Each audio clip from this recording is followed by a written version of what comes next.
Assalamualaikum warahmatullahi wabarakatuh. Hai, halo semuanya. Gimana nih kabar kalian? Sehat semua kan? Aku Ida Farika. Pada video kali ini aku akan membahas materi kelima tentang iklim etika dan organisasi berintegritas untuk mata kuliah Etika Profesi dan Tata Kelola Perusahaan. Mari kita mulai. Oke, sub pokok bahasan pada materi kali ini itu ada 5. Yang pertama, pentingnya membangun iklim etika dan organisasi berintegritas. Kedua, keterbatasan program compliance. Ketiga, integritas sebagai tata kelola etika. 4, program integritas yang efektif. Dan yang kelima, dampak organisasi yang berintegritas terhadap akuntan profesional. Oke, yang pertama kita bahas dulu pentingnya membangun iklim etika dan organisasi berintegritas. Jadi, banyak pimpinan organisasi dan perusahaan yang beranggapan bahwa permasalahan etika itu merupakan permasalahan individual. Benar nggak sih? Alasan atas pemikiran tersebut adalah setiap individu bertanggung jawab terhadap tindakan-tindakan tidak beretika yang mereka lakukan. Sementara organisasi nggak berbuat apa-apa untuk mempengaruhi etika seseorang karena udah terbentuk melalui keluarga dan pendidikan yang udah ditempuh. Emangnya iya organisasi nggak berpengaruh? Kalian ingat nggak sama kasus hukum yang menjerat Gayus Tambunan dan juga Melindadi? Gayus Tambunan seseorang dari DJP dan Melindadi dari Citibank. Ingat nggak sih apa yang udah mereka lakukan itu berpengaruh terhadap organisasi atau perusahaan tempat mereka bekerja. Contohnya nih, gara-gara si Gayus, kepercayaan wajib pajak untuk membayar pajak jadi berkurang. Sedangkan gara-gara Melindadi, Citibank harus membayar dana nasabah yang sudah digelapkan. Dan Citibank juga dapat hukuman dari Bank Indonesia. Berdasarkan contoh kasus itu, jawaban dari pertanyaanku yang tadi tidak mutlak benar, karena organisasi sangat berkepentingan terhadap perilaku etika dari orang-orang yang bekerja pada organisasi tersebut. Tapi, organisasi sebenarnya juga bisa mempengaruhi perilaku seseorang. Contohnya, seperti yang terjadi pada Sears, Roebuck and Company tahun 1992. Saat itu, perusahaan dibanjiri komplain atas bisnis layanan otomotif.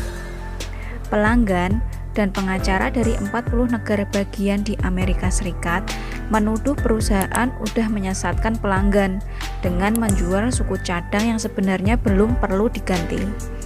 Peristiwa ini terjadi bukan karena penurunan moral karyawan dan juga bukan disengaja oleh manajemen.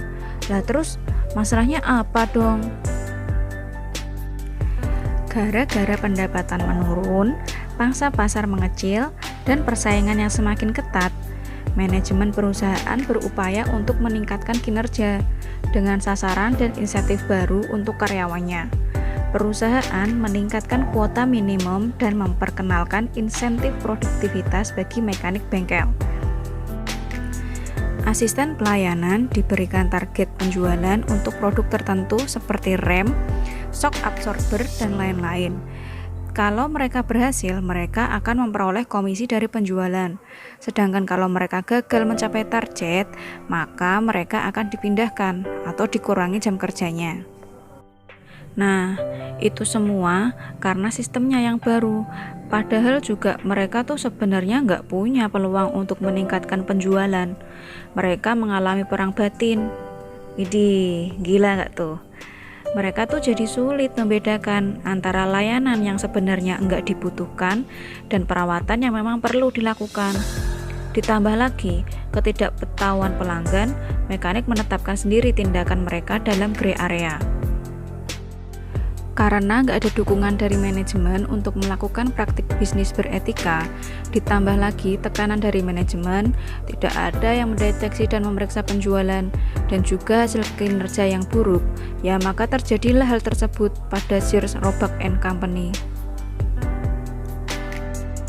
Selanjutnya, kita bahas keterbatasan program compliance ya. Berangkat dari contoh Sears Roebuck and Company tadi, maka sebenarnya dalam organisasi itu perlu loh ada etika organisasi. Dalam organisasi, perlu mengembangkan etika organisasi yang bisa mendeteksi dan mencegah pelanggaran hukum.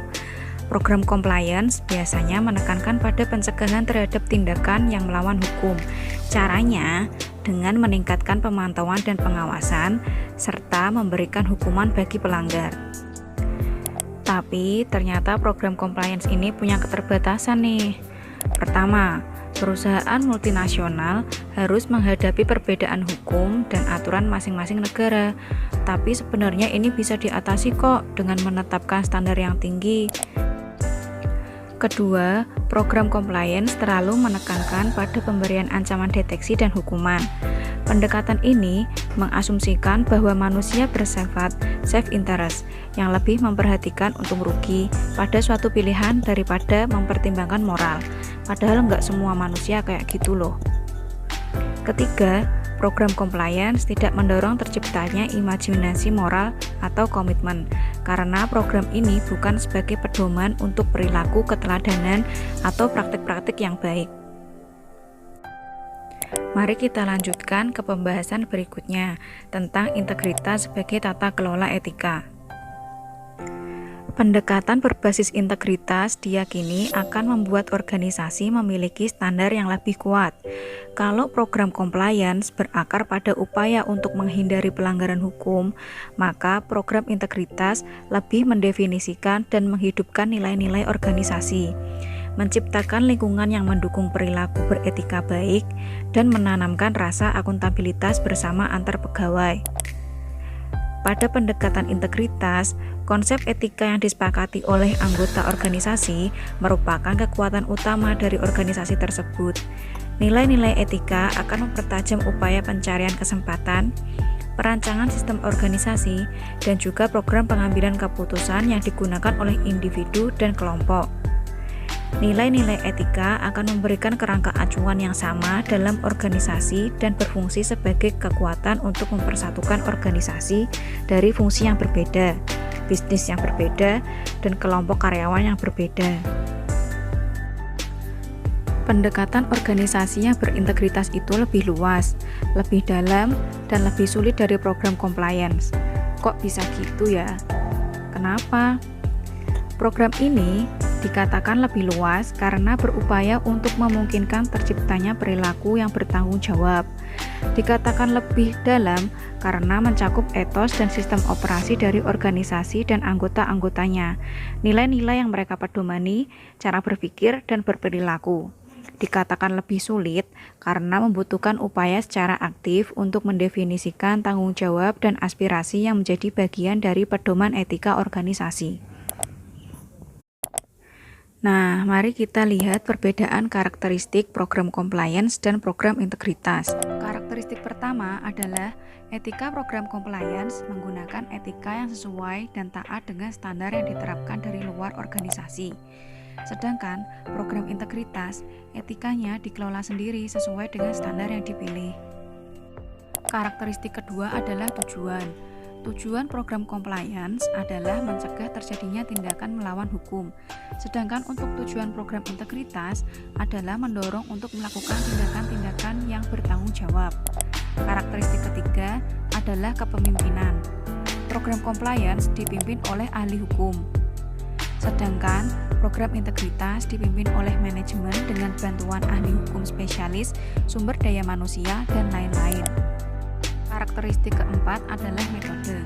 Metode dari program compliance adalah pendidikan, pengurangan kewenangan, auditing dan pengawasan, dan pemberian hukuman.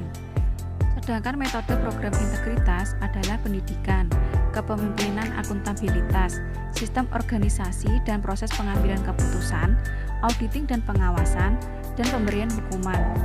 Di sini jelas lebih kompleks metodenya program integritas ya. Karakteristik yang terakhir adalah asumsi perilaku.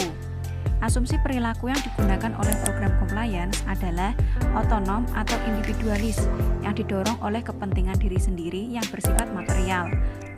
Sedangkan Asumsi perilaku yang digunakan oleh program integritas bersifat sosial, yang dipandu oleh kepentingan diri sendiri, yang bersifat material, nilai-nilai kesempurnaan, dan rekan sejawat.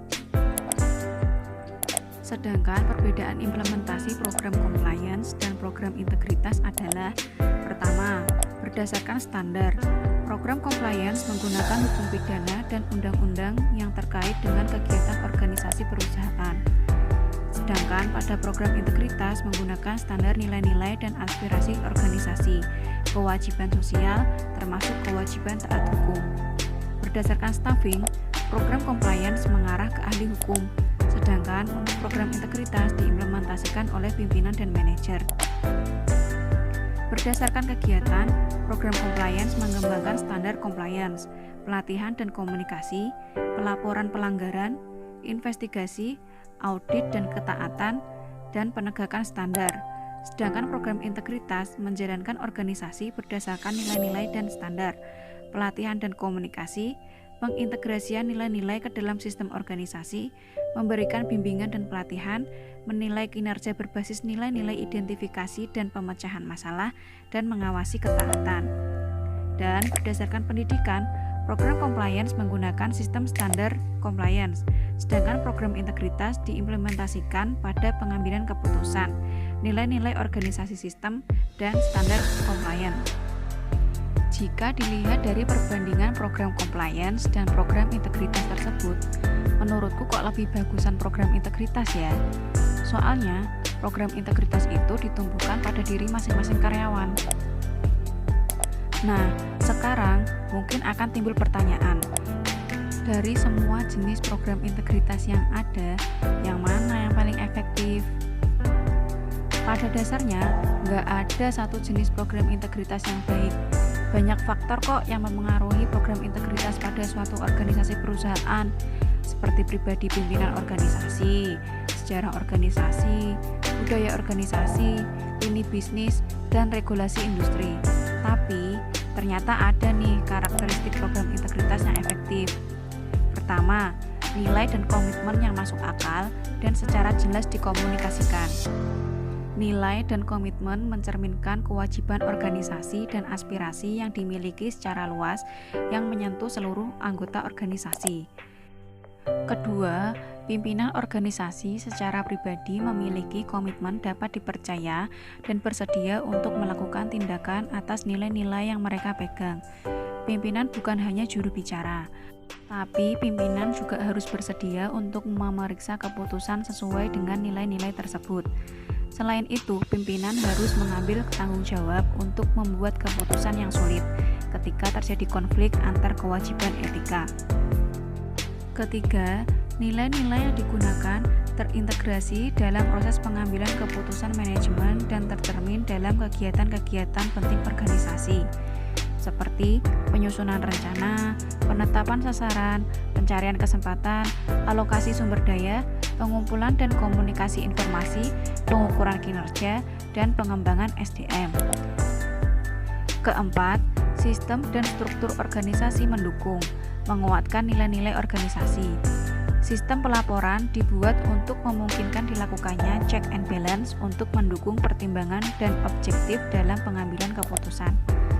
Kelima, seluruh manajer memiliki keterampilan pengambilan keputusan, pengetahuan, dan kompetensi yang dibutuhkan untuk membuat keputusan yang berbasis etika setiap harinya.